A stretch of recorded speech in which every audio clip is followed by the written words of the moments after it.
Assalamualaikum warahmatullahi wabarakatuh. Alhamdulillah, alhamdulillahilladzi ja'ala al-arabiyyata min absahil lughat. Alhamdulillahilladzi anzala al-Qur'an hudan lin-nasi wa bayyinatin minal huda wal furqan. Alhamdulillahi ala ni'matil iman, alhamdulillahi ala ni'matil islam, alhamdulillahi ala ni'matil afiyah adh-dhahirati wal batinah, as-sabiqati wal lahiqah, ad-dunyawiyyati wal ukhrawiyyah. Ashhadu an la ilaha illallah wahdahu la syarikalah, wa ashhadu anna sayyidana wa nabiyyana Muhammad sallallahu alaihi wasallam. Allahumma salli wa sallim wa barik ala sayyidina wa habibina wa syafi'ina wa maulana Muhammad sallallahu alaihi wasallam, adada khalqihi wa ridha nafsihi wa zinata arshihi wa midada kalimatih fi kulli lamhatin wa nafasin adada ma wasi'ahu ilmullah. Qala Allah Ta'ala fi ayatihil karim, a'udzu billahi minasyaitonir rajim, bismillahirrahmanirrahim, wa mal hayatud dunya illa mata'ul gurur. Wa qala aidan walladzina jahadu fina lanahdiyannahum subulana wa innallaha lama'al muhsinin. Wa qala nabiyyuna Muhammad sallallahu alaihi wasallam, idza azzamat ummatid dunya nuzi'at minha haibatul islam, wa idza tarakatil amra bil ma'ruf wan nahyi 'anil munkar hurrimat barakatal wahyi, wa idza tasabat ummati saqatat min 'ainillah. Alhamdulillahi rabbil alamin.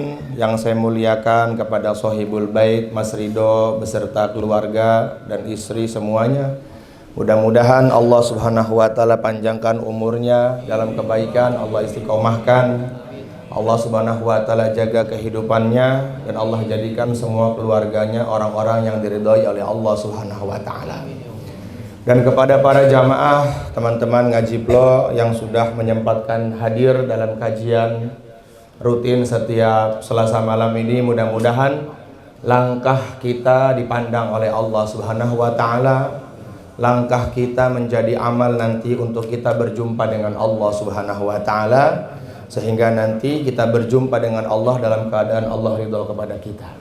Amin ya rabbal alamin. Alhamdulillah, Allah Subhanahu wa Ta'ala adalah zat yang maha baik. Dialah Tuhan yang terus memberikan kepada kita banyak nikmat. Nikmat yang Allah Subhanahu wa Ta'ala berikan kepada kita ini besar nilai semuanya. Tidak ada nikmat yang kecil yang Allah berikan kepada setiap hambanya. Tapi dari banyak nikmat yang besar ini, ada yang lebih besar, yang dengannya nanti Allah akan ridha kepada kita, yang dengannya juga Allah Subhanahu wa Ta'ala akan memberikan janjinya surganya, yaitu nikmat iman. Dalam sebuah riwayat hadis, Rasulullah sallallahu alaihi wasallam bersabda, innallaha yu'tid dunya ala man yuhibbuhu wa man lam yuhib, walakin yu'tid din ala man yuhibbuhu. Sesungguhnya Allah Subhanahu wa Ta'ala memberikan nikmat dunia kepada siapa saja. Ini yang nanti akan menjadi pembahasan kita pada malam ini, hubbud dunia. Artinya cinta dengan dunia. Allah memberikan nikmat dunia kepada siapa saja. Siapapun dapat nikmat dunia. Yang kaya dapat nikmat dunia, yang miskin dapat nikmat dunia, yang kafir dapat nikmat dunia, yang munafik dapat nikmat dunia, yang fasik dapat nikmat dunia. Siapapun Allah berikan nikmat dunia tanpa Allah pilih. Walakin yu'tiddin, akan tetapi nikmat agama, nikmat kenal kepada Allah, nikmat bisa duduk dalam majelis ilmu, nikmat bisa mengerjakan semua ketaatan perintah Allah Subhanahu wa Ta'ala, ala man yuhibbuhu adalah nikmat yang Allah berikan khusus kepada orang-orang yang Allah cintai. Kalau kita bisa taat kepada Allah, berarti Allah sedang cinta kepada kita. Kalau seumpama dalam satu hari kita malas beramal, tandanya Allah sedang marah kepada kita. Jadi kalau pengen tahu keadaan kita dengan Allah tuh lihat aja amal kita. Makanya Rasulullah mengatakan min alamati aradillahi ayyaj'ala syughlahu fi ma la ya'ni. Allah Subhanahu wa taala itu kalau benci kepada hambanya, maka Allah Subhanahu wa taala akan jadikan kesibukan hambanya tuh nggak ada manfaat untuk dirinya. Jauh dari agama, jauh dari amal, jauh dari sunnahnya Rasulullah SAW. Lihat nih kita muhasabah diri kita, introspeksi diri kita. Hari ini kita ini dekat gak sama Allah? Apa hari ini kita ini jauh dari Allah Subhanahu wa taala? Oh, kalau hari ini kita ketinggalan sholat subuh, hari ini kita tidak mengerjakan sunnah, sholat zuhurnya di rumah, sholat asarnya di rumah, sholat maghribnya di rumah, tidak bisa mengerjakan sunnah-sunnahnya Rasulullah SAW, mungkin bisa jadi Allah sedang marah kepada kita. Jadi kalau seseorang itu tidak bisa baca Quran, bukan berarti dirinya sibuk, tetapi Allah menjauhkan dirinya dari Al-Quran karena Allah sedang murka kepadanya. Kata Al-Quran, buat apa saya dekat sama dia? Dia tuh orangnya suka hasad, suka sum'ah, namimah, takabur. Maka Al-Quran tidak mau dibaca dengan orang yang maksiat. Bisa baca Quran gak hari ini? Berapa juz kamu baca? Hari ini nggak bisa, saya sibuk. Oh, bukan sibuk, tapi Allah sudah jauhkan diri antum dari Al-Quran. Padahal Allah mengatakan innahu laqur'anun karim. Siapapun orang yang bersama Al-Quran pasti Allah muliakan. Nggak ada ceritanya orang dekat Al-Quran tuh nggak mulia, tuh nggak ada. Tidak ada ceritanya. Siapapun orangnya, mau dia tinggal dalam desa, mau dia tinggal di perkotaan, mau dia punya pangkat jabatan, punya dia bangsawan, dia orang miskin, dia orang sakit, kalau dia dekat dengan Al-Quran, Allah dekat dengannya. Tapi kalau dia jauh dari Al-Quran, dia nggak bisa baca Quran, berarti juga Allah jauh dari dirinya. Nah, kita harus berpikir nih, alhamdulillah nih, dalam setiap hari Allah bimbing kita untuk senantiasa beramal. Maka amal yang kita kerjakan ini harus kita jaga sebaik mungkin. Makanya kenapa dalam sholat itu kita wajib membaca surat Al-Fatihah. Karena dalam surat Al-Fatihah itu mengumpulkan banyak doa. Di antaranya adalah ihdinas siratal mustaqim. Ya Allah, tunjukkanlah kepada kami jalannya orang-orang yang lurus. Doa. Biar Allah ini nggak cabut iman kita. Biar Allah ini nggak cabut keistiqomahan kita. Hati-hati kalau dicabut sama Allah, Allah ganti orang yang lain untuk bisa bersyukur kepada Allah Subhanahu wa taala. Mudah buat Allah kalau kita nggak pandai bersyukur atas nikmat besar yaitu nikmat agama, maka Allah cabut nikmat agama dari dalam tubuh kita sehingga Allah gantikan orang-orang yang mau bersyukur kepada Allah Subhanahu wa taala. Siapakah orang-orang yang mendapatkan petunjuk dari Allah? Minan nabiyyin, siratal ladzina an'amta 'alaihim. Jalannya orang-orang yang telah Kau berikan petunjuk kepada mereka. Siapa mereka itu siapa? Minan nabiyyin. Para nabi yang setiap hari imannya makin lama makin meningkat. Lurus imannya para nabi. Tidak ada nabi yang tersesat. Semua nabi dijaga keimanannya, maksum dari berbuat dosa. Wasiddiqin, orang-orang yang punya keyakinan yang betul kepada Allah, para sahabat. Wasyuhada, dan jalannya orang-orang yang memperjuangkan agama Engkau wahai Allah. Wasalihin, dan jalannya orang-orang yang soleh. Wahasuna ulaika rafiqa, dan jalannya orang-orang yang mengikuti jalannya orang soleh itu. Kalau seumpama kita dalam sholat kok nggak baca itu, saya mah baca Al-Fatihah tapi nggak mau baca ihdinas siratal mustaqim, ya nggak sah sholatnya.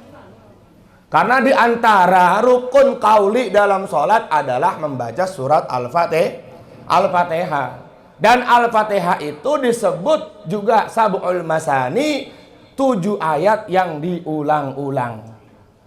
7 ayat yang diulang-ulang. Sholat subuh kita baca 2 kali. Salat zuhur kita baca 4 kali, asar kita baca 4 kali, maghrib 3 kali, isya 4 kali, belum tambah nawafilnya, belum tambah nanti rawatibnya, belum tambah nanti awabinnya.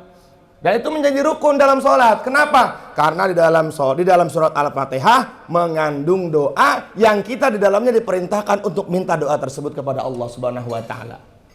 Agar dijaga iman kita oleh Allah. Berapa banyak orang yang tadinya kenal Allah, karena dia tidak pandai bersyukur, Allah cabut imannya sehingga mati dalam keadaan murtad. Itu pun bisa terjadi kepada diri kita. Ya, itu pun bisa terjadi kepada diri kita. Kalau kita nggak bersyukur kepada Allah, kita tidak mau menjadikan agama sebagai tujuan dalam hidup kita, maka nanti lambat laun Allah jauhkan kita dari teman-teman yang soleh, lambat laun Allah jauhkan kita dari pengajian, sehingga nanti Allah hitamkan hati kita sehingga kita susah menerima kebaikan. Hati-hati, ini hati-hati sekali ini. Walakin yu'tiddin ala man yuhibbuhu. Akan tetapi nikmat agama, nikmat Islam, nikmat menjadi umat Nabi, Allah berikan kepada orang-orang yang Allah cintai. Di sini pernah nggak ada yang syukuran iseng gitu? Ini syukuran apa? Alhamdulillah dikasih iman sampai saat ini. Coba traktir sama temennya gitu, ayo saya makan. Ini ada apa nih Mas Ridho? Enggak, syukuran masih dikasih iman. Para sahabat untuk mendapatkan iman sempurna dalam hatinya, Sayyidina Bilal dijemur di atas padang pasir yang begitu terik, ditindihin batu yang besar. Sayyidina Ammar bin Yasir radhiyallahu taala anhu disiksa. Kemudian ayahnya radhiyallahu taala anhu dibunuh. Ibunya Sumayyah kemaluan ditombak oleh Abu Jahal laknatullah alaih, demi mendapatkan iman yang sempurna. Ubaidullah bin Talha radhiyallahu taala anhu, Talha bin Ubaidullah radhiyallahu taala anhu, beliau ingin mendapatkan iman sempurna. Badan belakangnya ada 70 anak panah yang masuk ke badannya itu, Masya Allah. Untuk mendapatkan iman, susah para sahabat mendapatkan iman itu. Sehingga beliau senantiasa hati-hati dalam mengamalkan agama. Nah, kalau kita sekarang karena imannya dapatnya karena suasana, karena baca-baca, karena keturunan, akhirnya kita main-main sama agama. Nah, ini penting nih, senantiasa kita bersyukur besar. Ya, nikmat agama adalah nikmat tertinggi. Karena kalau tidak ada agama, kita mati nanti Allah marah. Kalau seumpama kita mati nggak bawa mobil kita, ya Allah nggak marah. Kita mati nggak bawa rumah kita, Allah nggak marah. Kita mati nggak bawa pangkat jabatan kita, Allah nggak marah. Tapi kalau kita mati nggak ada keyakinan betul kepada Allah, maka Allah akan marah. Sayyidina Umar dipanggil, ya Ibnul Khattab, idhab fanada fannas man qala anna Allah haqqun dakhalal jannah. Wahai Ibnul Khattab, sampaikan kepada mereka, siapa yang meyakini Allah sebagai Tuhan, maka wajib baginya masuk ke dalam surga. Cuman keyakinan ini harus kita pupuk. Untuk mendapatkan keyakinan ini, maka adanya pengorbanan dalam hidup kita. Kemudian kalau nikmat dunia Allah kasih kepada siapa saja. Makanya Sayyidina Abbas, pamannya Rasulullah, mengatakan, innallaha khalaqad dunya salasata ajza. Sesungguhnya Allah Subhanahu wa taala menciptakan dunia atas 3 tujuan. 3 maksud. Ibarat kita nih paham. Kita nih hidup di dunia, maka wajar kalau kita cinta sama dunia. Tapi jangan sampai kecintaan kita terhadap dunia akhirnya mengalahkan kecintaan kita terhadap akhirat. Yang pertama, juz'un lil kafir. Dunia ini Allah ciptakan bagian pertamanya adalah untuk orang kafir. Yang kedua, wa juz'un lil munafik. Bagian yang keduanya, dunia ini Allah ciptakan buat orang munafik. Yang ketiga, wa juz'un lil mu'min. Dan bagian ketiganya, dunia Allah ciptakan buat orang beriman. Makanya kebanyakan rata-rata orang-orang beriman tuh ya hidupnya hampir rata-rata agak susah lah. Menurut pandangan dunia. Menurut pandangan dunia dia susah. Lil kafir yatamatta. Apa sih tujuan Allah ciptakan dunia buat orang kafir pertama ini? Yatamatta, untuk dia bersenang-senang. Untuk bersenang-senang. Dikasih sama Allah Subhanahu wa taala, semuanya dikasih. Karena nanti dia akan dimasukkan oleh Allah Subhanahu wa taala ke dalam tempat yang kita pun tidak akan mau masuk ke dalamnya. Dalam riwayat dalam kitab Muntahab Ahadits itu disebutkan ada orang di dunianya hidup selama 1000 tahun. Dalam bab iman ya kalau nggak salah ya. Nggak pernah susah mas selama hidupnya walaupun hanya sesaat.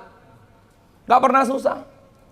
Pas meninggal dunia, baru pertama kali dimasukkan dalam kubur, maka dibuka pintu neraka. Sedikit aja. Kemudian dibangkitkan lagi oleh Allah Subhanahu wa taala. Dan ditanya oleh Allah, bagaimana ketika kamu hidup? Dia mengatakan, ya Allah, selama hidup saya tidak pernah merasakan senang. Kenapa? Baru ngelihat pintu neraka sedikit aja. Bagaimana kalau dimasukin ke dalamnya? Terus orang yang kedua hidup selama 1000 tahun, hidupnya susah terus. Ketika dimasukkan ke dalam kubur, maka dibuka sedikit pintu surga. Kemudian dibangkitkan oleh Allah, ditanya bagaimana kehidupan kamu ketika di dunia. Dia mengatakan, terima kasih ya Allah, selama engkau hidupkan saya 1000 tahun, kau nggak pernah membuat saya susah. Baru ngelihat pintunya surga. Bagaimana kalau masuk di dalamnya? Lil kafir yatamatta, dunia itu buat orang kafir tuh senang-senang, buat senang-senang. Apa saja pokoknya dia boleh kerjakan. Walil munafik yatazayyan, buat orang munafik tuh dunia tuh sebagai apa? Sebagai canda. Nah, amal tuh pengen dilihat oleh orang. Hati-hati giliran di tempat mertua tahajud. Biar disangka, masya Allah mantu saya tahajud. Nah, gak punya mertua katanya.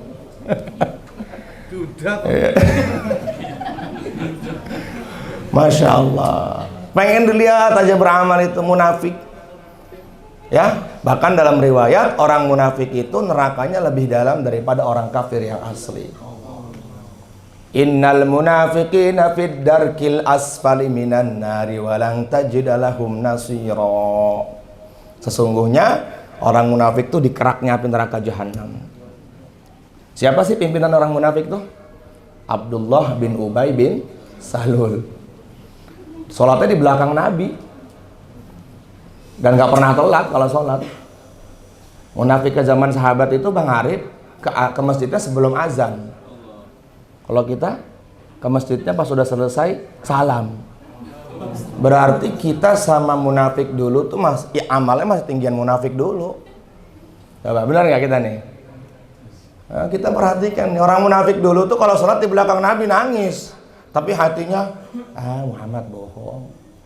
Muhammadnya apa-apa janjinya surga, pengennya udahlah, yang nyata-nyata aja. Dia nggak percaya tuh Abdullah bin Ubay bin Salul, na'udzubillah min zalik. Walil mu'min sijnun. Dan dunia ini buat orang mukmin adalah penjara. Sehingga Nabi mengatakan, ad-dunya sijnul mu'min wa jannatul kafir.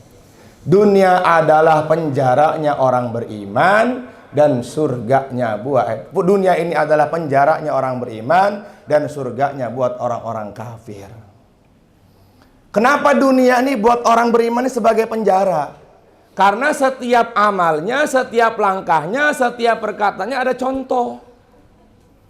Nggak boleh seenaknya sendiri. Siapa contohnya? Rasulullah SAW. Saya berjalan, kira-kira betul nggak nih? Allah ridho nggak nih? Kalau Allah ridho ya nggak usah jalan seperti itu. Saya beramal, kira-kira Allah ridho nggak nih? Di penjara, diatur. Makanya namanya muslim. Apa tuh muslim artinya? Yang berpasrah diri kepada Allah. Orang kok mengakui Islam tapi nggak mau pasrah, nggak usah jadi orang Islam. Kenapa sih ini aturan Islam kok ribet banget? Setiap setahun sekali harus ada puasa 1 bulan.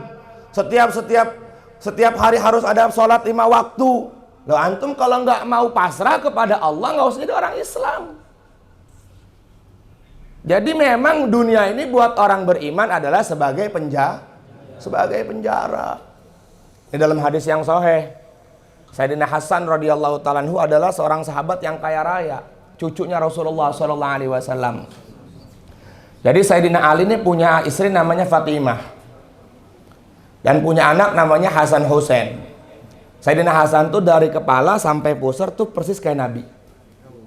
Sayyidina Husain tuh dari pusar sampai ujung kuku tuh kayak Rasulullah. Jadi kalau digabungin dua itu udah bentuk Nabi asli. Jadi para sahabat tuh kalau kangen sama Nabi panggil aja Hasan Husain. Jadiin satu deh, udah itu Rasulullah, nggak ada bedanya. Kangennya para sahabat tuh kalau sama Rasulullah udah wafat. Kangen sama Rasulullah nih, lama nggak jumpa Nabi dalam tidur kami nih. Kalau Sayyidina Utsman tiap hari jumpa Nabi dalam kehidupan hari-harinya. Sayyidina Utsman bin Affan radhiyallahu ta'ala anhu dalam setiap hari pasti akan berjumpa dengan Nabi. Bil yaqdah, dalam keadaan sadar. Dibimbing terus oleh Nabi SAW. Nah, sahabat-sahabat yang lain kan, kalau kangen sama Nabi maka panggil aja, kasih permen, Hasan, Husain, ta'al. Kalau udah digabungin udah netes air mata, udah. Pokoknya klop kayak Rasulullah SAW. Allah takdirkan Sayyidina Hasan ini menjadi orang kaya. Kaya sekaya-kayanya. Bahkan dalam hal itu sahabat, Sayyidina Hasan tuh setiap hari bisa bersedekah 1000 dirham. 1000 dirham. 1000 dirham itu Masya Allah. Bahkan dalam setiap harinya beliau bisa bersedekah 100 ekor kambing. Setiap hari ya. Datang orang Yahudi. Miskin, belangsak, gak punya apa-apa. Wahai Hasan, kakek kamu pendusta, kakek kamu pembohong katanya. Loh, kenapa emangnya? Kakek kamu pernah bersabda kalau dunia ini buat orang beriman penjara, sementara buat orang kafir sebagai surga. Kenapa kamu ini orang kaya sementara saya jadi orang miskin? Jawabannya coba unik sekali Sayyidina Hasan radhiyallahu ta'ala ini. Beliau mengatakan, wahai Yahudi yang miskin, kalau seumpama Allah jadikan saya orang yang kaya, ini nggak ada apa-apanya dengan kekayaan yang nanti akan saya dapatkan di surganya Allah.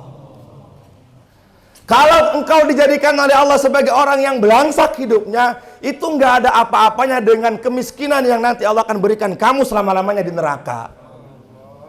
Akhirnya dia asyhadu alla ilaha illallah wa asyhadu anna. Iya. Jadi kalau kita jadi orang kaya ini nggak seberapa. Nanti Allah akan jadikan kita raja dalam surganya Allah Subhanahu wa taala. Mala ainun ra'at wala udhunun sami'at wala khatar ala qalbi basar.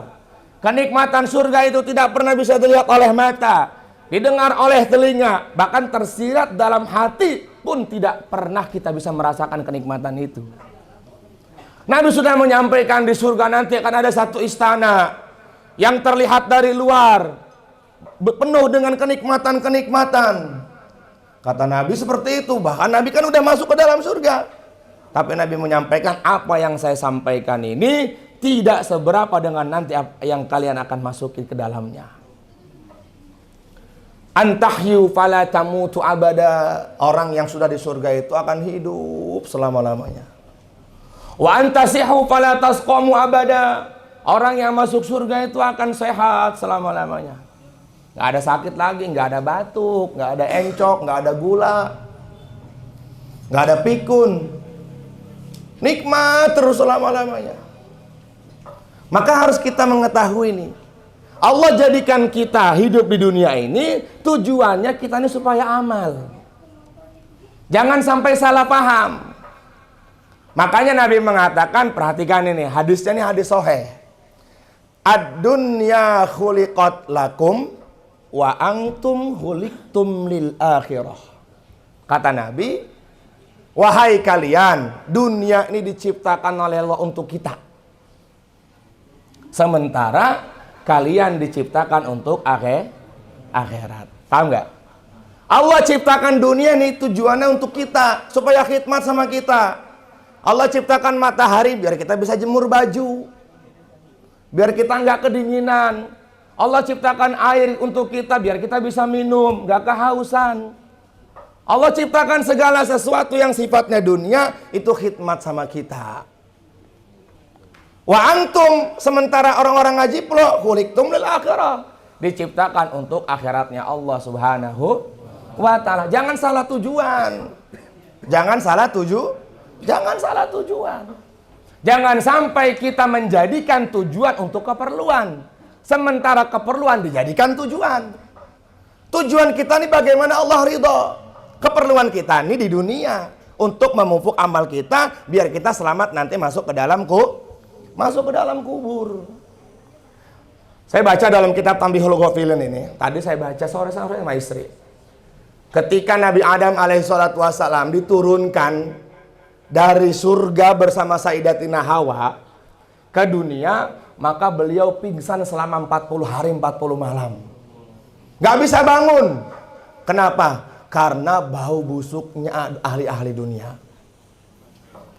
Dan Allah Subhanahu wa ta'ala mengatakan, innamal hayatud dunya la'ibu walahu. Sesungguhnya kehidupan dunia adalah fatamorgana saja. Kehidupan yang hanya cuman main-main. Maka jangan sampai kita ini tertipu. Siapa yang bilang kalau dunia itu main-main? Siapa yang bilang? Allah yang bilang. Yang menciptakan dunia. Yang menciptakan dunia. Masa ia masih nggak percaya? Fala tagurrannakumul hayatud dunya. Jangan kamu tertipu.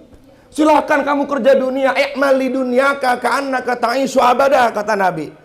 Kamu hidup di dunia, silakan kerja di dunia selama-lamanya. Kamu seperti orang yang hidup selama-lamanya. Tapi jangan sampai dunia kita mengalahkan akhirat kita. Dalam perang Tabuk, para sahabat ini betul-betul disebutnya perang Tabuk itu adalah Jaisul Usroh. Perang yang sangat sulit keadaan para sahabat. Yang waktu itu para sahabat jumlahnya hanya 3.000.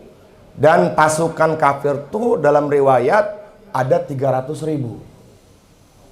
Dan pada waktu itu musim paceklik, sebelum perang Tabuk ini musim paceklik. 3 tahun kota Madinah itu kurmanya nggak panen. Ada seruan perang Tabuk dari Nabi. Masya Allah. Pas waktu itu kurma-kurmanya para sahabat sedang dalam keadaan panen semuanya. Apa bagaimana nih keadaan kita nih? Ikut Nabi apa panen dulu nih? Ketika sebagian hati para sahabat cenderung kepada udahlah saya tunggu dulu, panen dulu.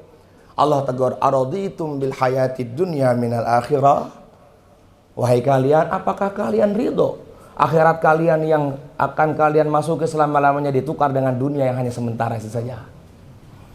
Maka ada ayat infiru khifafa wa thiqala wajahidu bi amwalikum wa anfusikum. Berangkat. Dalam keadaan senang kamu berangkat, dalam keadaan susah kamu berangkat. Jadi udah nggak mikir lagi. Selesai perang Tabuk tetap kurmanya panen. Dapat ridhonya Allah Subhanahu wa ta'ala. Silakan kerja dunia. Kita nih hidup di dunia. Ya. Kita nih hidup di dunia.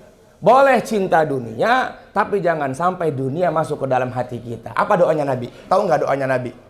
Allahumma la taj'alid dunya akbaru hammina wala mablagha ilmina wala tusallit alaina man la yakhafuka fina wala yarhamuna. Ya Allah, jangan kau jadikan dunia di dalam hatiku ya Allah. Silakan punya dunia. Orang Nabi Sulaiman juga kaya kok. Abdurrahman bin Auf juga kaya. Utsman bin Affan juga kaya. Utsman bin Affan dalam perang Tabuk beliau bersedekah 40.000 dirham, sama dengan 180 miliar satu hari. Hari kedua, ketika para sahabat untanya sudah mulai banyak dipotong karena perjalanan 900 kilo, maka Rasulullah menyampaikan begini, adakah di antara kalian yang siap lagi bersedekah? Semuanya diam. Ya Rasulullah, bagaimana kalau janji yang kau sebutkan tadi untuk Utsman bin Affan? Akan aku tanggung 1.000 orang sahabat, keluarganya saya tanggung, perbekalannya saya tanggung selama di rumah, selama di perjalanan saya tanggung, dan seluruh kendaraan juga saya tanggung. Orang kaya tuh Sayyidina Utsman radhiyallahu taala anhu. Tapi tidak menjadikan kekayaannya lupa kepada Allah. Makanya kata Sayyidina Ali begini. Ya, kata Sayyidina Ali begini. Ya dunya anti tolaktuki salatan. Hai dunia, kamu ini sudah saya tolak 3. Orang itu kalau sudah tolak 3 dengan dunia, takkan faman arafaha wa talabaha. Barang siapa yang mengetahui dan dia bersungguh-sungguh di dalamnya. faqad akhta'at thoriq, maka dia pasti akan celaka.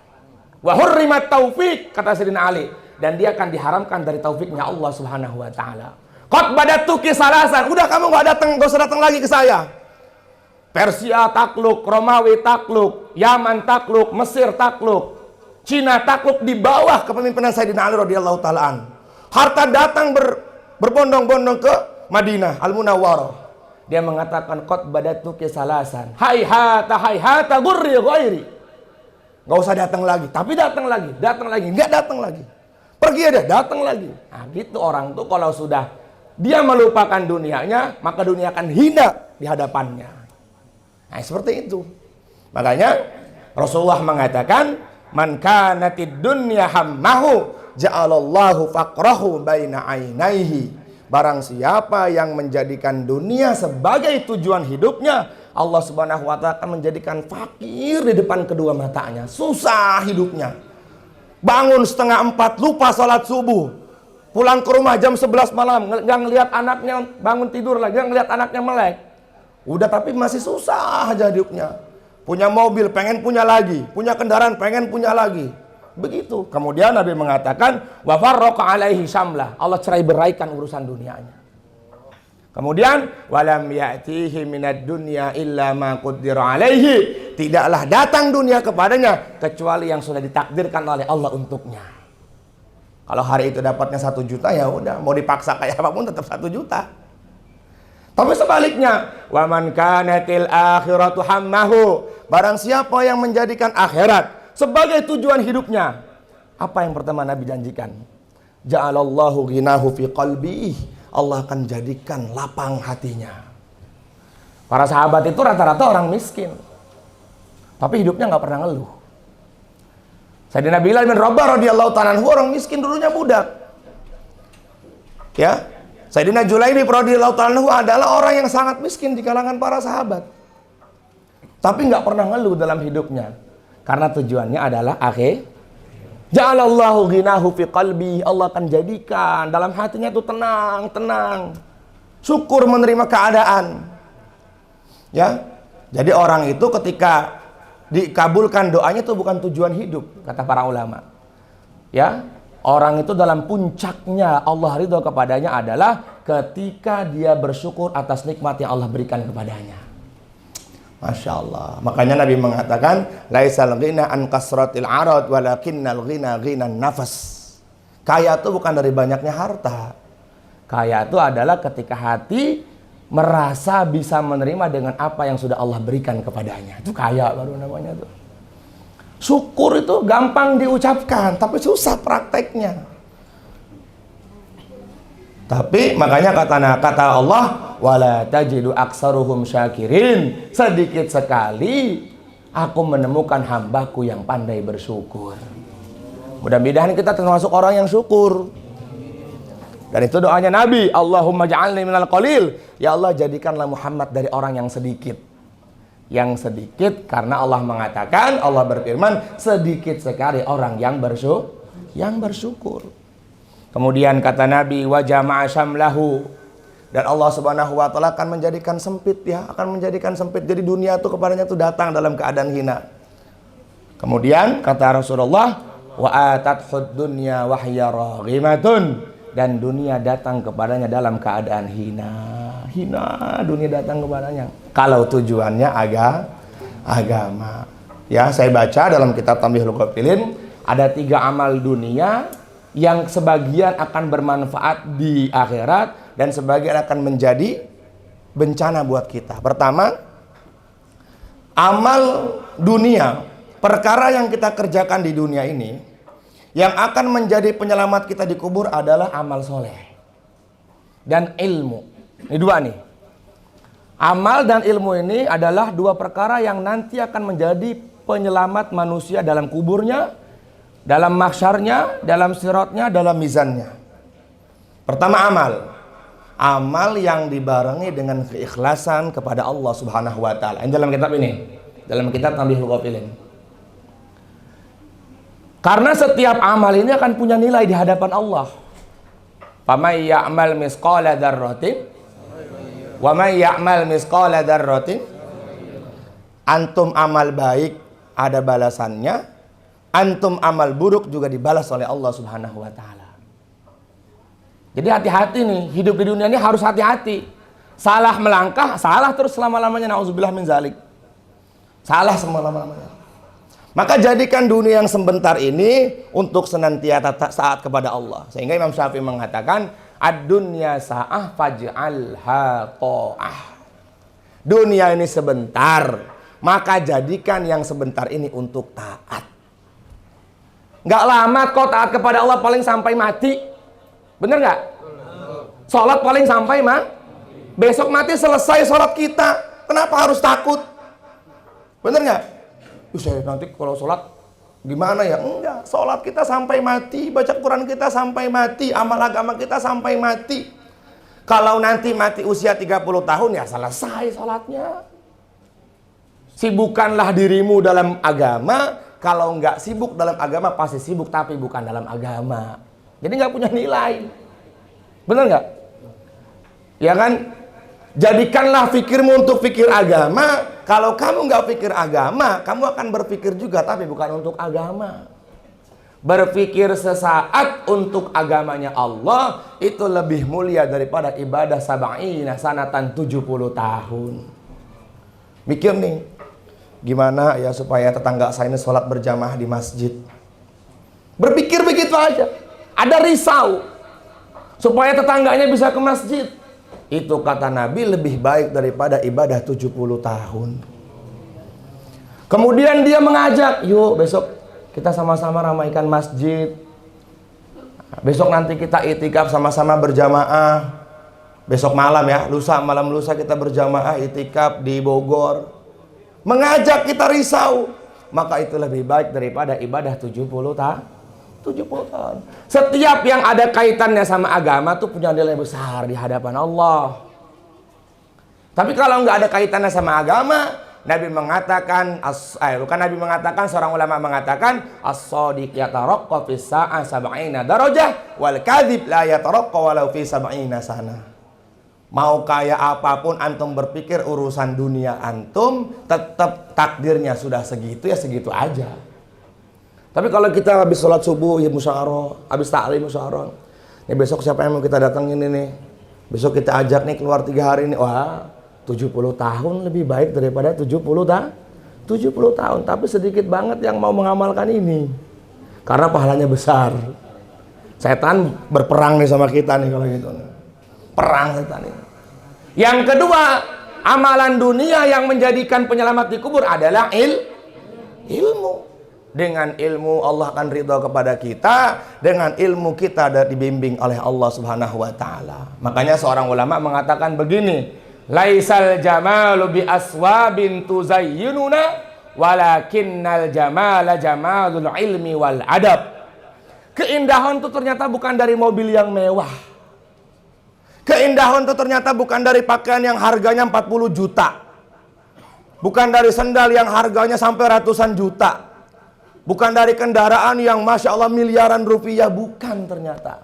Walakinnal jamala jamalul ilmi wal adab, kata para ulama. Oh, ternyata keindahan seseorang itu dilihat kalau dia punya ilmu tuh berindah orang itu. Masya Allah, orang itu indah. Orang tuh kalau punya ilmu dimuliakan di mana saja. Sehingga Imam Syafi'i mengatakan, ta'allam fa innal ilma zainun li ahli wa fadlun wa unwanun li kulli mahamidi. Belajarlah hai anak muda. Belajarlah kalian semuanya. Fa innal ilma zainun li ahlihi, karena sesungguhnya ilmu adalah hiasan untuk orang yang punya ilmu. Wa fadlun wa unwanun li kulli mahamidi. Orang tuh kalau ngelihat orang punya ilmu, Masya Allah, anaknya siapa sih?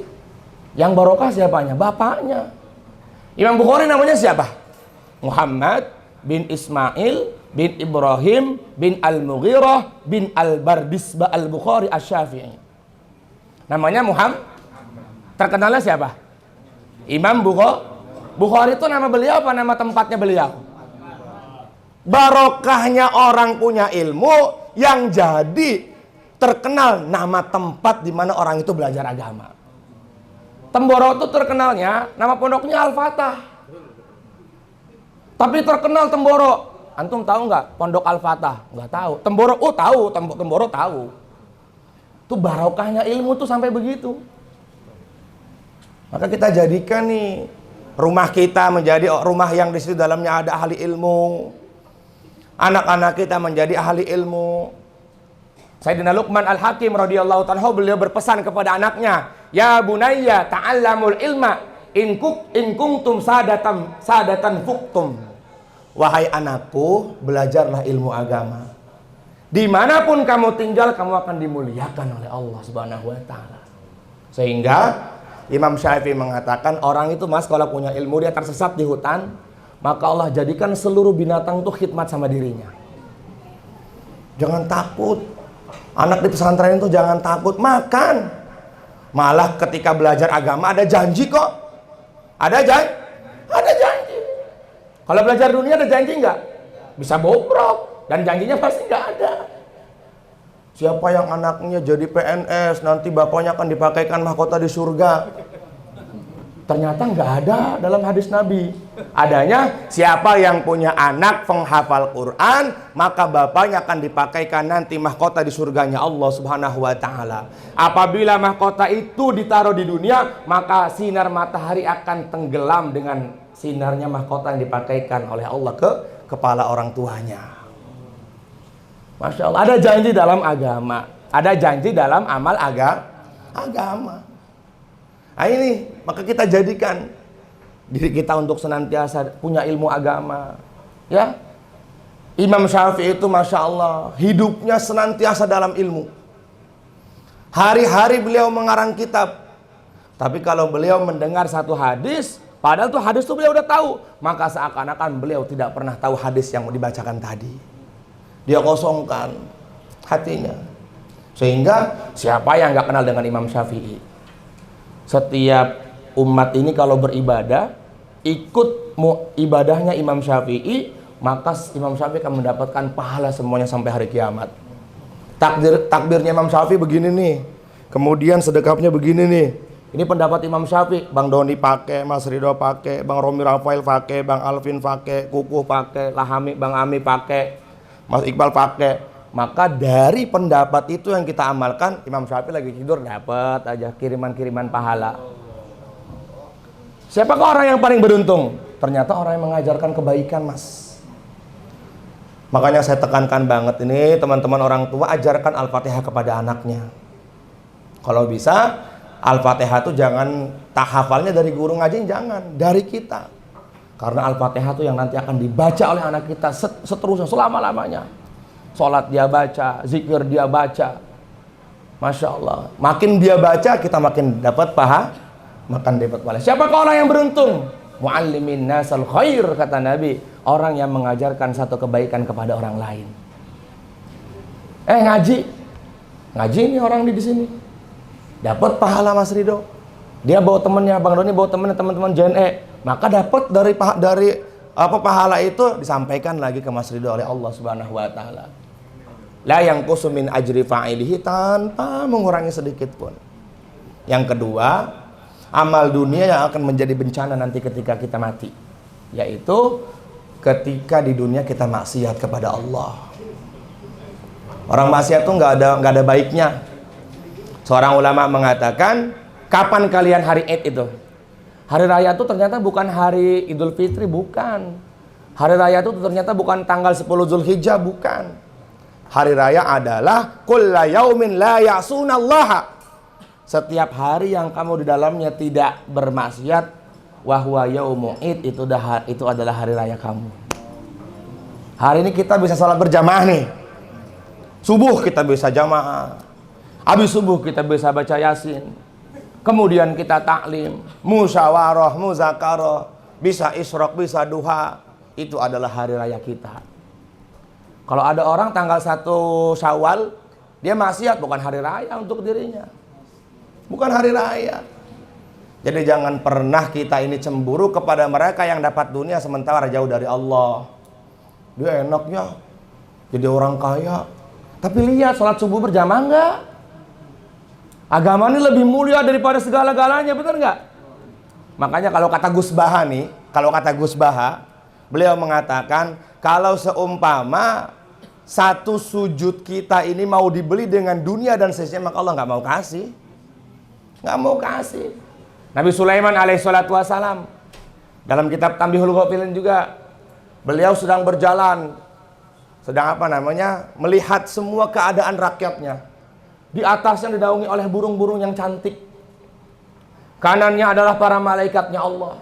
Kirinya adalah jin-jinnya Allah subhanahu wa ta'ala. Kemudian beliau berjalan di atas awan, melihat semuanya diam ketika Nabi Sulaiman sedang melihat rakyatnya. Maka ada malaikat yang menyerupai manusia. Dia mengatakan, wahai Sulaiman bin Daud. Jadi Nabi Sulaiman itu adalah anaknya Nabi Daud. Engkau nih Allah berikan banyak rezeki katanya. Kata Nabi Sulaiman, tidak.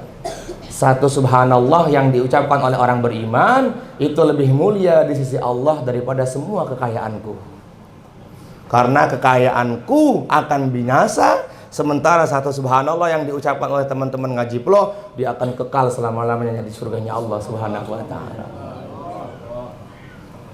Nabi Ibrahim alaihissalatu wassalam sedang mengembala kambing di padang Sahara.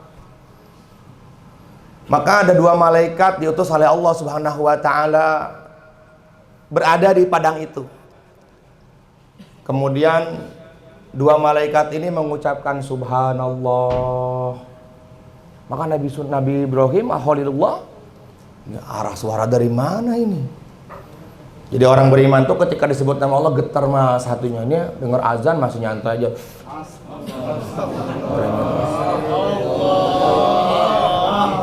Biasanya Allah tuh yang kena sih ya. Allah yang paling gede tuh Allah. Itu kayaknya.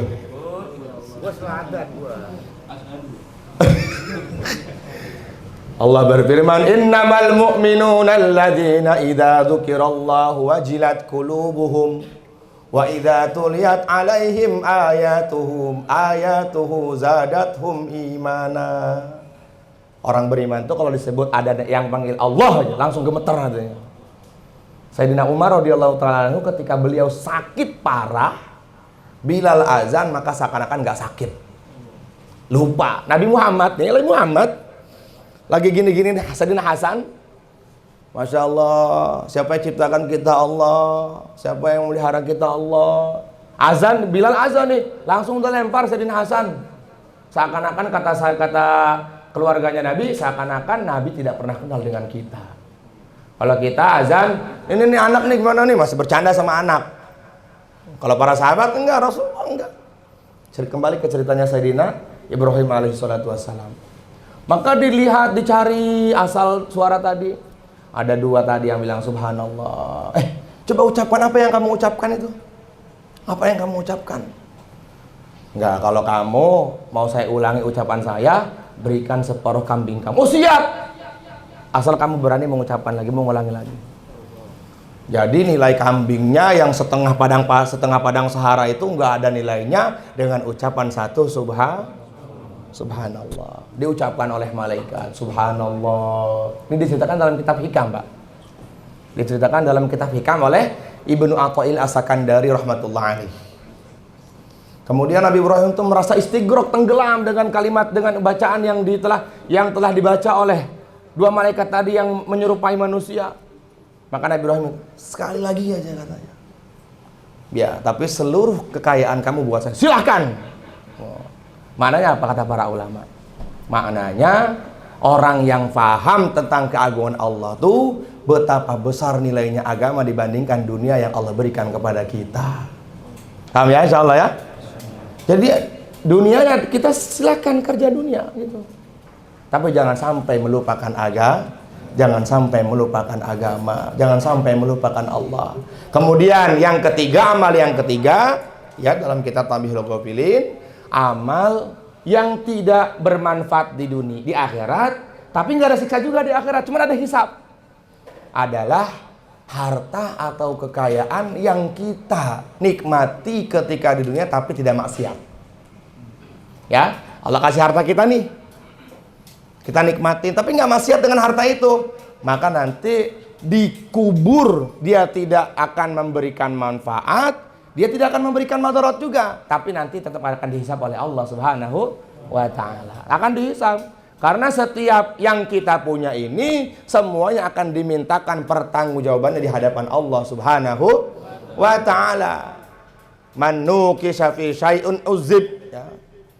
Allah tuh kalau udah orang itu kalau sudah cikal bakalnya masuk neraka, maka dilamakan hisabnya oleh Allah Subhanahu wa taala.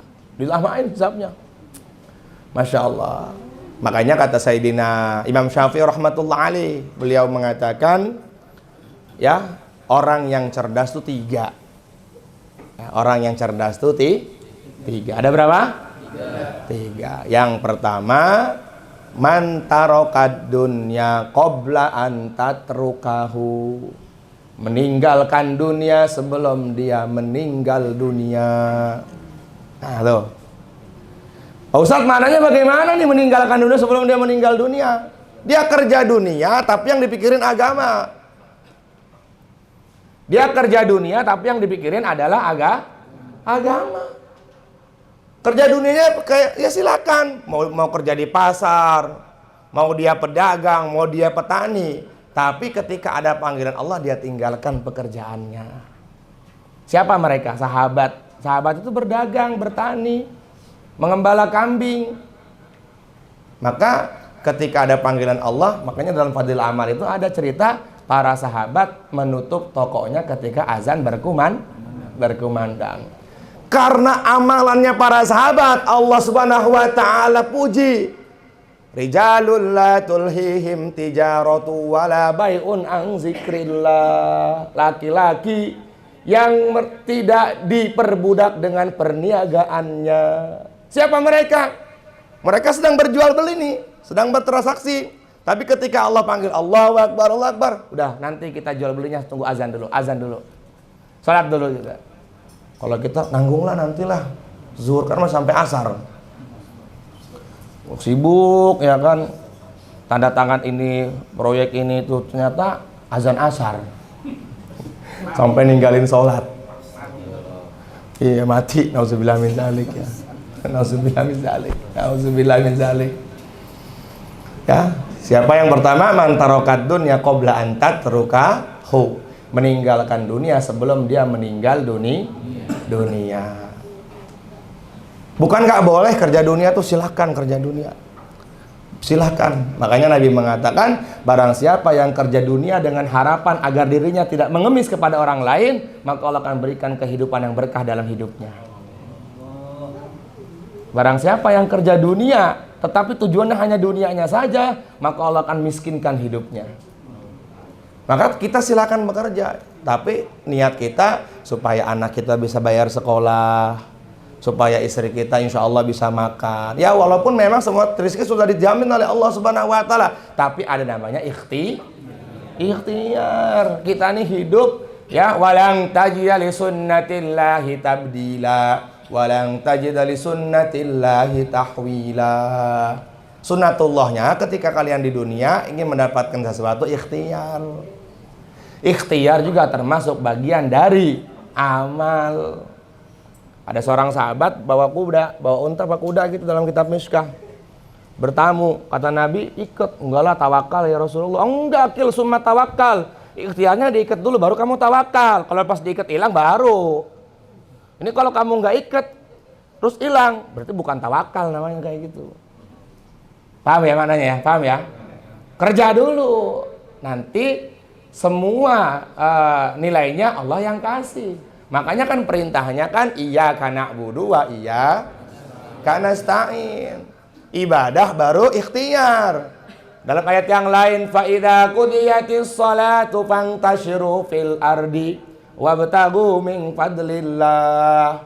Kalau kamu selesai sholat, maka carilah rahmat dan rizki Allah di atas muka bumi ini. Mana suruh fantashiru fil ard.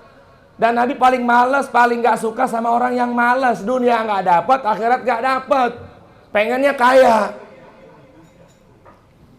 Udahlah, semua udah ditulis takdirnya. Iya, tapi ada ikhtiar. Ikhtiar itu termasuk bagian dari amal. Ya, ikhtiar itu termasuk bagian dari amal.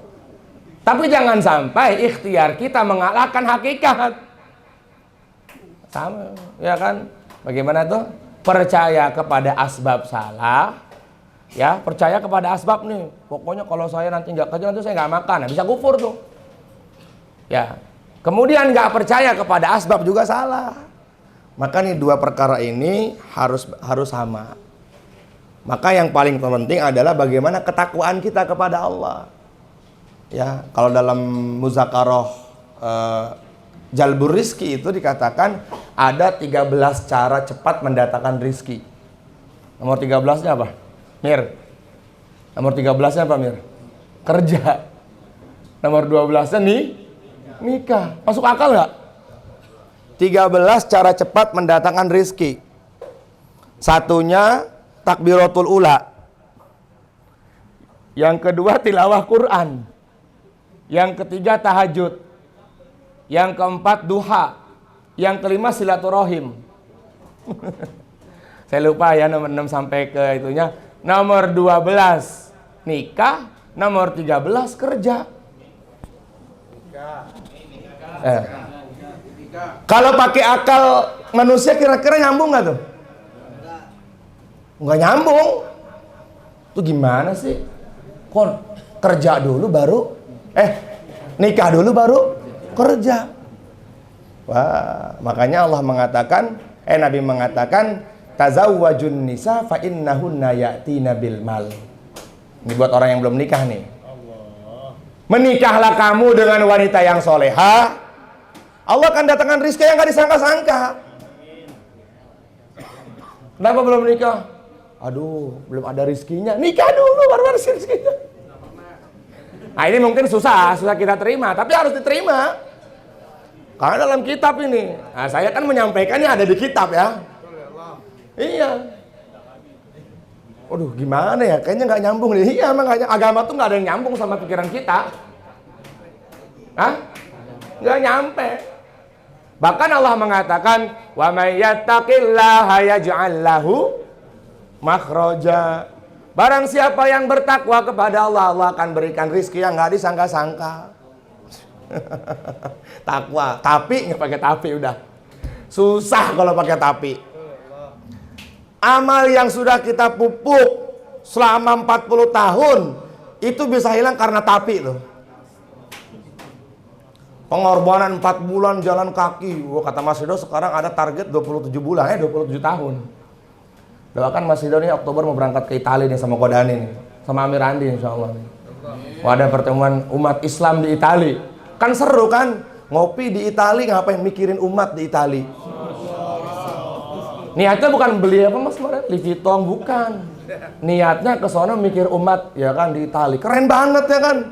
Ternyata rezekinya sampai ke Italia. Masya Allah. Selama perjalanan tuh malaikat tuh menghempaskan sayapnya, rela diinjak-injak sayapnya buat orang-orang yang berjuang di jalan Allah Subhanahu wa taala. Berapa hari Mas? Seminggu di Italia? 9 hari. Ya, 7 hari di Italia, sisanya di Jerman. Wah, keren banget kan? Ngapain di Jerman? Ikut istimewa ulama. Masya Allah. Seru kan kalau gitu? Ke Jerman, bisnis dunia ya biasa. Kopi di Italia pakai jubah, pakai sorban, bawa siwak, mengamalkan sunnah, udut, janggut. Ya kan? Orang-orang lihat, Masya Allah, ini siapa yang berani mengamalkan sunnah di kala rusaknya umat ini? Nggak main-main pahalanya teman-teman. Nabi mengatakan, man tamassaka bi sunnati inda fasadi ummati falahu ajru syahid wa fi riwayatin mi'atu syahid. Barang siapa yang berani mengamalkan sunnahku di kala rusaknya umatku, maka dia akan mendapatkan pahalanya orang mati syahid. Untuk mati syahid itu kita harus berperang mati-matian dulu. Leher kita ketebas, kuping kita mungkin putus, mata kita keluar dari tempatnya.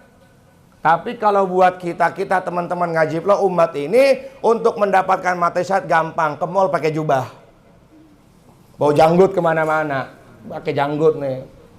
Kata para ulama, tamamur rajulaini bisyai'aini, sempurnanya laki-laki itu 2. Yang pertama al-lihyatu fi wajhihi, janggut di muka.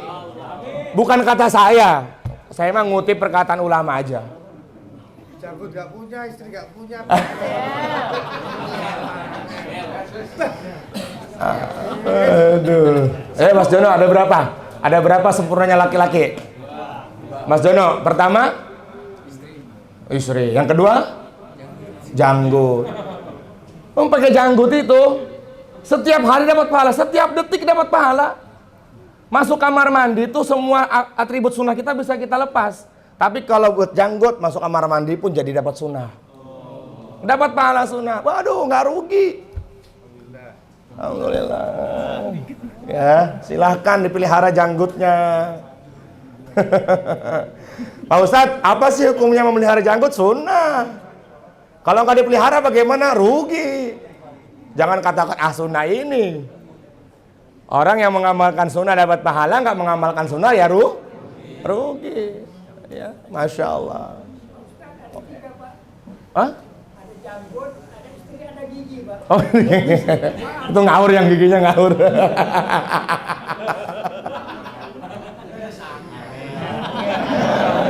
Allah.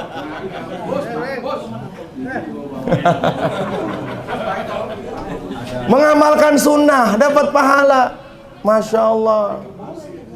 Terus yang kedua kata Imam Syafi'i, orang yang cerdas itu wa anara qabrahu qabla ayyaskunahu, menghiasi kubur sebelum dia masuk ke dalam kubur. Oh, ternyata hiasan kubur tuh bukan pakai AC, bukan ada kipas angin. Bukan. Hiasan kubur itu setiap amal kebaikan yang antum kerjakan di dunia. Itu berapa tahun lalu nguburin kakaknya Bang Doni itu, Haji Nurdin. Kuburnya di mana? San Diego Hills, Al Azhar. Berapa? 250 juta ya? Nah, nggak tahu, pokoknya segitulah ya. Bang Doni udah bilang ngomong juga tuh. Saya kira tuh kuburan 200 juta tuh dalamnya tuh ada kulkas kecil gitu kan. Hah? Kamar mandi dalam. Ya Bang Doni ya? Mir ya? Wah, bedanya cuman gini Mas. Keluar dari ambulan pakai karpet merah. Pas masuknya ada upacara. Nanti setelah beres pemakaman, makan nasi padang sederhana. Catering itu. Sponsor baik. 200 berapa? Udah 160 juta. Allahu Akbar. Oh, ternyata kok hiasan kubur tuh bukan itu. Hiasan kubur itu surat Al-Muluk. Nabi mengatakan Al-Muluk itu Al-Munjiyat. Kata Nabi, aku tidak akan pernah bisa memejamkan mataku sebelum aku baca Al-Muluk. Itu Nabi. Anda bagaimana? Ngorok walaupun belum baca Al-Muluk. Coba yang istiqomah baca Al-Muluk siapa? Angkat tangannya. Hah? Yang istiqomah selain Al-Mau'idhah. Selain Al-Mau'idhah dari ngaji Pro. Nah, hadiahnya minyak wangi nih. Ayo, mana? Bonanza, Masya Allah. Nih, Bran. Ta'al. Hud. Masya Allah.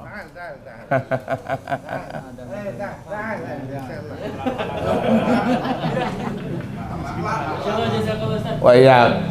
Alhamdulillah. Lah yang beruntung kan baca Al-Muluk kan kita. Masa, Masya Allah, Nabi aja yang udah jelas masuk surga nggak bisa tidur sebelum baca Al-Muluk. Kita yang belum dijamin surga masih aja bisa ngorok belum baca Al-Muluk itu. Mulai sekarang istiqomah insya Allah ya. Akhirnya kata Mas Ridho, saya nggak baca Al-Muluk, baca Qul 3 kali sama seperti hataman Quran. Di dalamnya juga ada Al-Muluknya, Tat. Itu namanya cari pembenaran.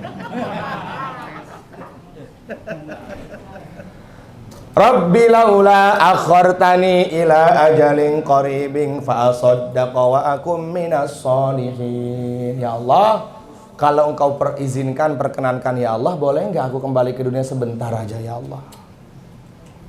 Di kubur itu kita akan menyesal.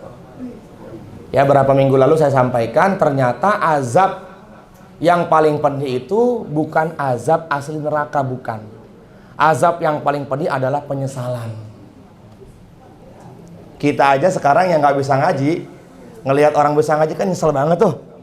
Dulu kenapa ya nggak mondok? Dulu kenapa ya bandel? Ya Allah, ngelihat Ustadz Gipari hafal Quran, suaranya bagus, dimuliakan, Al-Quran selalu dibawa di mana-mana di dalam hatinya, kemana-mana di dalam hatinya. Allah muliakan dia karena ada Al-Quran. Kita udah nyesel, apalagi kalau sudah masuk dalam kubur. Oh, itu siksa paling berat kok, nyesalan itu. Dalam tafsir itu, siksa terberat adalah Auzubillah min zalik. Ya, maka jangan sampai menyesal. Kapan sekarang kita perbaiki nih niat menghafal Quran, niat ya, walaupun nanti tidak tertunaikan hafalannya, tidak tercapai hafalannya, maka insya Allah nanti kita akan dibangkitkan pada hari kiamat menjadi penghafal Quran. Nabi mengatakan begini, Mas Ridho, barang siapa yang niat menghafal Quran kemudian dia mati belum sempat selesai Qur'annya, maka Allah akan menurunkan 2 malaikat ke kuburnya untuk menjadi guru Al-Qur'annya. Saya niat menghafal Qur'an, bagaimana dengan teman-teman semuanya? Saya niat berangkat haji, bagaimana dengan teman-teman semuanya? Sekarang kita niat berangkat haji, niat sungguh-sungguh. Kok nggak sempat naik haji, tahun depan kita mati, maka sudah terhitung haji di hadapan Allah. Itulah pentingnya niat dan kemuliaannya umat Nabi.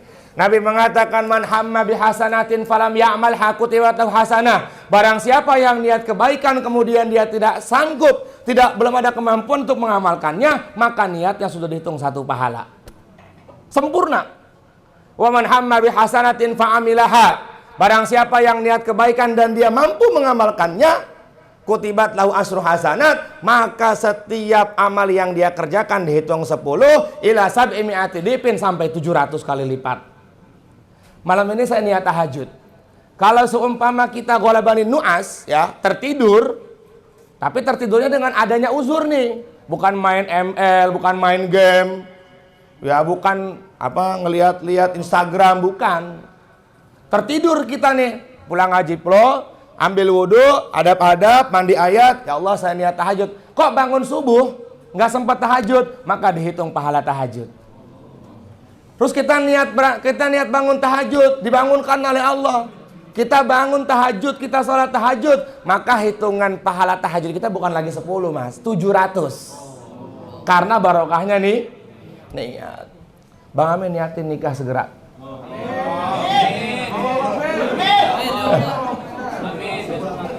Bukan cuman Bang Ami ya, yang jomblo-jomblo juga di sini. Yang terakhir kata Imam Syafi'i, wa arda rabbahu qabla ayyalqahu. Mendapatkan ridha Allah sebelum berjumpa dengan Allah. Bagaimana caranya? Suhail bin Abdullah radhiyallahu ta'ala beliau mengatakan, an-najasatu fi salasati asya. Keberuntungan itu ada 3. Yang pertama addal faraid, berusaha mengerjakan yang fardu. Yang kedua iqtidaun nabi, yaitu mengikuti Nabi. Untuk mendatangkan ridha Allah tidak ada cara yang paling sempurna melainkan mengikuti Rasulullah.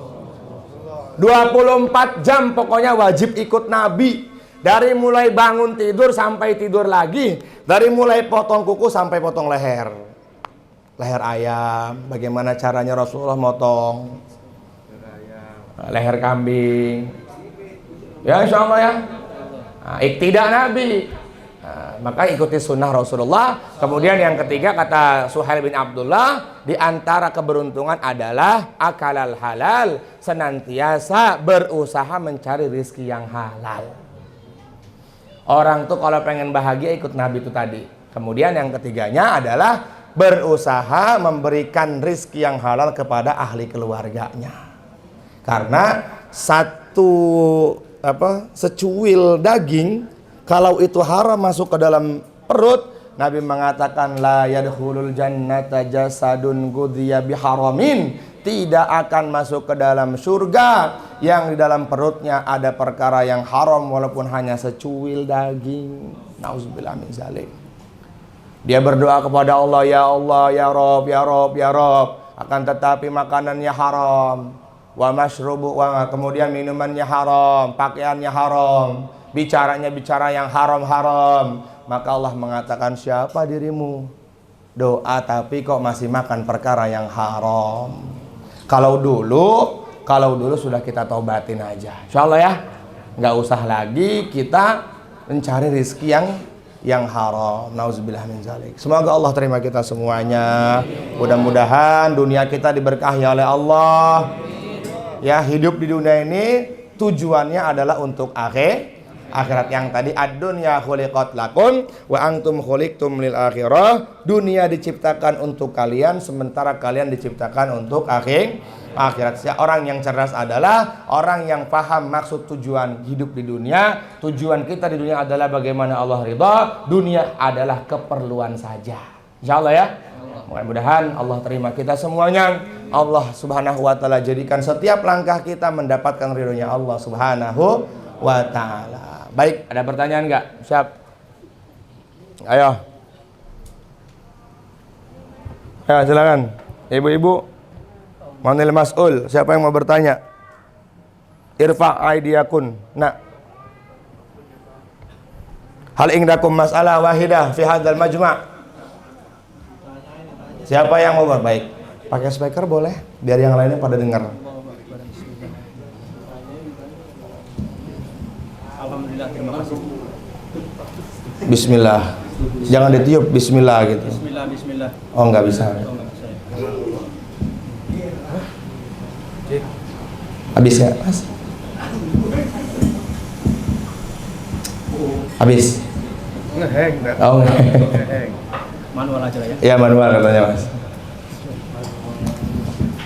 Alhamdulillah, terima kasih dan juga mohon maaf kalau bertanya. Kalau kita umpamanya tahu tentang masalah Al-Quran dalam mengamalkan Al-Quran, kita paham dan kita tahu ayat dan artinya. Contoh umpamanya seperti fal yang duril insanu mimma khuliq. Hendaklah itu manusia itu memikirkan dari apa dia diciptakan. Baik. Kita tahu. Itu teorinya. Dan kita untuk mempraktekannya tentunya dengan kita memikirkan tentang dirinya. Baik. Ya. Kalau seandainya kita tahu tapi kita tidak mengamalkan, apakah juga termasuk kabroman indallah? Masya Allah. Kabromatan indallah. Kaburomatan indallahi an taqulu ma la taf'alun. Yang dipertanyakan apanya? Ya. Termasuk bagian dari kaburomatan enggak gitu? Nah, itu maksudnya gitu. Oh, berarti orang menyampaikan terhadap diri sendiri, tapi dia paham, tapi tidak merealisasikan dalam dirinya gitu. Baik, Sehingga baik. hanya sebatas ucapan saja. Baik. Karena itu Allah itu butuh prakteknya, Baik. bukan sekedar teori. Masya Allah. Baik. Kalau seumpama seperti itu tadi, ya, dia tahu tapi dia tidak mau mengamalkan, masuk ke kategori kaburomatan indallah. Dia diancam oleh Allah Subhanahu wa taala. Bahkan Nabi mengatakan katimul ilmi anhu kullu syai'in. Orang yang menyembunyikan ilmu sementara dia tidak mau mengamalkannya, maka segala sesuatunya dilaknat oleh Allah Subhanahu wa taala. Dan kalau seumpama dia mengetahui tapi belum ada kemampuan untuk mengamalkan, tapi mau mengamalkan, nggak masuk kategori kaburomatan indallah. Jadi seperti itu. Yang penting intinya setiap kita ini tahu ilmu, ya, setiap kita ini tahu ilmu, tapi kita ada usaha untuk mengamalkan kepada ilmu itu. Biar kita tidak dikategorikan oleh Allah Subhanahu wa taala sebagai kaburomatan indallahi an taqulu ala taf'alun. Yang penting ada niat. Karena gini, kita ini setiap pekan sekali ini banyak ilmu yang kita dapatkan. Banyak, benar ya? Banyak ilmu yang kita dapatkan dari hadis-hadis Nabi kita dengar setiap hari. Dari perkataan-perkataan ijma dan kiasnya para ulama kita dengar setiap hari. Kalau seumpama kita tidak ada niat mengamalkan, masuk kategori ayat tadi. Tapi ya Allah, saya belum bisa nih mengamalkan. Contoh misalnya, ya Allah, saya tahu nilainya tahajud tapi saya belum bisa tahajud. Tapi saya niat usaha untuk sampai kepada derajat tahajud itu, maka itu aman. Aman seperti itu, insya Allah. Yang penting kita tahu diri, ya. Yang penting kita sadar diri. Kita ini diciptakan dari hal ata 'alal insani hinum minad dahri lam yakun syai'an mazkura inna khalaqnal insana min nutfah amsyaj nabtalihi faj'alnahu sami'an basira. Hei, kata Allah, kamu nih terbuat dari air yang paling hina. Jangan sombong, yang penting tahu diri. Ya, yang penting tahu diri. Ya, tadi kita hal yang durul insanu mimma khuliq. Antum diciptakan tuh dari apa tadi? Dari air yang paling hina. Disemprotkan oleh orang tua kita yang laki ke kemaluan orang tua kita yang perempuan. Masuknya juga dari tempat yang hina, keluar dari tempat yang hina. Kok sombong? Siapa yang sombong? Yang sombong tuh gomtun nas wa batarul haq. Orang yang sombong tuh meremehkan orang lain dan gak mau menerima kebenaran. Maksudnya nggak mau menerima kebenaran adalah azan berkumandang masih sibuk dengan kerjaannya. Itu sombong tuh kata Allah. Insya Allah. Ya insya Allah seperti itu. Yang penting ada niat ya. Yang penting ada niat. Ada lagi insya Allah. Hal man. Waalaikumsalam warahmatullahi. Saya mau sampaikan amanah dari Ustaz Reza semalam saat di markas. Untuk Ustaz Albert dapat salam dari Ustaz Reza dan juga untuk Alaika wa alaihissalam. Dan juga untuk teman-teman Najibro yang ingin Bunan tanyakan Ustaz, yang tadi disampaikan Ustaz itu Allah Subhanahu wa taala itu kan membuat Allah Subhanahu wa taala itu menciptakan dunia itu untuk orang kafir, orang munafik dan untuk orang yang beriman. Yang ingin Bunan tanyakan ini mengenai munafik Ustaz. Gimana cara untuk memperbaiki dan menghindari atau mencegah dari sifat munafik itu Ustaz? Yang dikhawatirkan karena dari Bunan pribadi khawatirnya apa jangan-jangan selama ini Bunan memiliki sifat munafik, apa jangan-jangan selama ini Bunan mengerjakan kemunafikan dengan pakaian sunnah, dengan sholat sunnah yang padahal sudah diingatkan karena Allah Subhanahu wa taala, apa itu jangan-jangan itu hanya semata-mata aja gitu kan. Dari sawan dan kekhawatiran. Pertama, doa sama Allah biar dijauhkan dari sifat munafik. Terus yang kedua Bang Bonansa ya. Bang Bonansa, kalau kita ini dalam hati sudah ada sudah merasa kalau kita ini nggak baik, berarti kita orang baik. Kalau kita ini merasa ya Allah saya munafik, berarti kita bukan orang munafik. Seperti itu. Sayyidina Abu Bakar As-Siddiq Asratul Mubasyarah bil Jannah. Asratul Mubasyarah bil Jannah. 10 sahabat yang dijamin masuk ke dalam surga dalam satu majelis. Bahkan Nabi mengatakan manusia yang nanti akan masuk ke dalam surga setelah para nabi adalah Abu Bakar. Siapa? Abu Bakar. Beliau selalu datang ke Sayyidina Huzaifah Al-Yamani. Karena Sayyidina Huzaifah itu adalah katib Nabi, penulis Nabi, pemegang rahasia siapa yang munafik. Huzaifah, nama Abu Bakar ada nggak di situ? Takut. Itu kelasnya Abu Bakar. Nah, kita juga harus seperti itu. Ada rasa takut, ya Allah, takut kalau saya ini mengamalkan agama tapi bukan karena Engkau ya Allah, nggak apa-apa. Itu termasuk bagian dari kita untuk sampai kepada derajat muraqabah kepada Allah Subhanahu wa taala. Kalau kita takut dengan diri kita yang munafik, berarti tandanya Allah sudah sayang sama kita. Nah, seperti itu. Yang penting terus doa dan husnuzon. Ya, makanya dalam hidup itu ketika amal harus ada khauf, rasa takut kepada Allah, harus ada roja, jangan takut terus. Nanti kalau seumpama takut terus, antum nanti namanya nggak husnuzon kepada Allah. Jadi tetap takut ada, takut amal nggak diterima, takut saya munafik, tapi ada roja juga. Saya ini udah ditolong oleh Allah mengamalkan agama, berarti insya Allah saya masuk ke dalam surga.